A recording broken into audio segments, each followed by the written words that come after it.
ওমরা করলে কি কি লাভ হবে? 1 নম্বর, ওমরা আল্লাহ তাআলা কোরআনে বলছেন তোমরা ওমরা করো, ওয়া আতিমুল হাজ্জ ওয়াল উমরা, এজন্য আমরা ওমরা করব। 2 নম্বর ফজিলত, নবীজি হজের আগে ওমরা করছে, এজন্য আমিও ওমরা করব। 3 নম্বর, যেই ব্যক্তি ওমরা করবে ওই ব্যক্তি নবীজি বলছেন সে যেন আমার সাথে সাক্ষাৎ করলো, সুবহানাল্লাহ।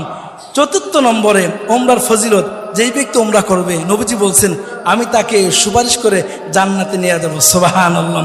5 নম্বরে, ওমরা করতে গিয়ে আমরা বাইতুল্লাহতে নামাজ পড়ি, 1 রাকাত নামাজে 1 লক্ষ রাকাত নামাজ পড়ার সওয়াব পেয়ে যাব, সুবহানাল্লাহ।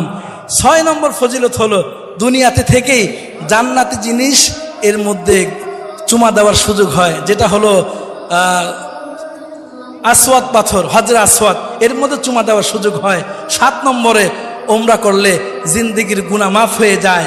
8 নম্বরে, ওমরা করলে দোয়া কবুল হয়।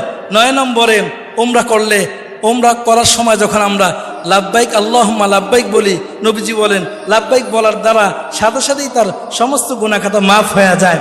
10 নম্বরে, যেই ব্যক্তি ওমরা করে, ওমরা করার কারণে জান্নাতের বাগান রওজাতুম মিন রিয়াজিল জান্নার ভিতরে তার যাওয়ার সুযোগ হয়ে যায়। 11 নম্বরে,